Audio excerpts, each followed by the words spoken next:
Good morning, this is Kim here with your devotion taken from 1 Samuel chapter 2.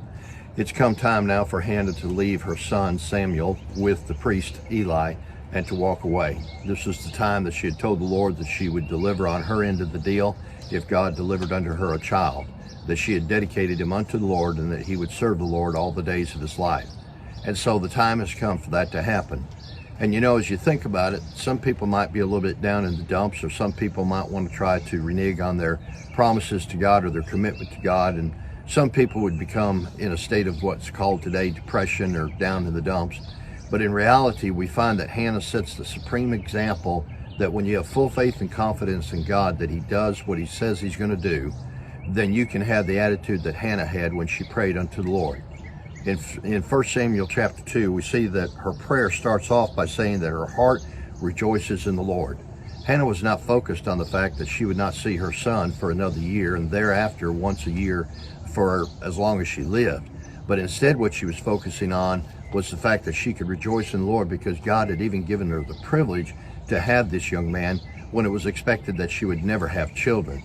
And we find that Hannah had the spiritual frame of mind that we should all aspire to want to have, and that is that even when life deals us challenges, whenever it is that there are circumstances in life that maybe would make us uncomfortable or make us want to maybe second guess our decisions or our commitments to God, that if we fully trust the Lord, we can rejoice in him and know that everything is going to be according to his will. She goes down and she kind of gives us a list of some of the qualities and some of the characters of God that she fully understood, and that's what gave her the peace of mind to know that she could leave behind her 3-year-old child in the hands of a man that she barely knew other than in the role of being a priest, and know with full confidence that God was going to take care of her child and that God was going to raise her child up to be a godly child who would serve the Lord. She said she will boast over God's deliverance. She understood that God had set apart, or God was set apart from all other gods of this world, that he was not like the gods created by the hands of men, but that he was a God that was never created before. He has always existed. He was a God who knew who the proud are and could bring them down to a lowly state. He was a God who could reverse the role, and that he could take the warrior and have the warrior be broken down while he gives those who stumble strength.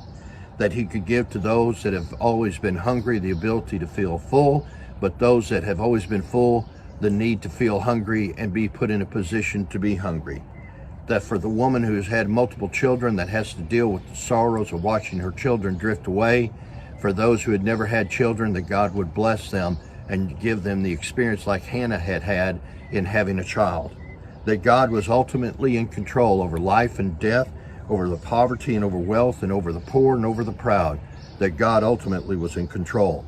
And she also takes note of the fact that God is the creator, an important part that we must understand, that God is the creator of this universe and he is the God who created us.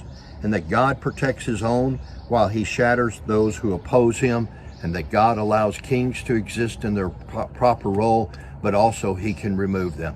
All these things are contained in the prayer of Hannah. That doesn't sound like a woman who was feeling sorry for herself, that she just left her 3-year-old son and wouldn't get to see him for a year.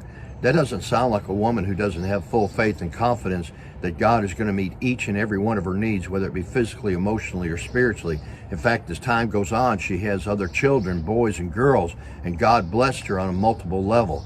But here's what I want you to notice at the end of the prayer, and the thing that is noted. It says, the boy ministered before the Lord. Hannah was blessed, and she shared that blessing with us by showing us that even when sometimes life has difficult obligations that we must fulfill, vows that we make to the Lord that we must keep to the Lord, that we can have full faith and confidence in a God that Hannah described in this chapter, to know that he is going to make things right and God is going to take care of everyone that we trust to his care.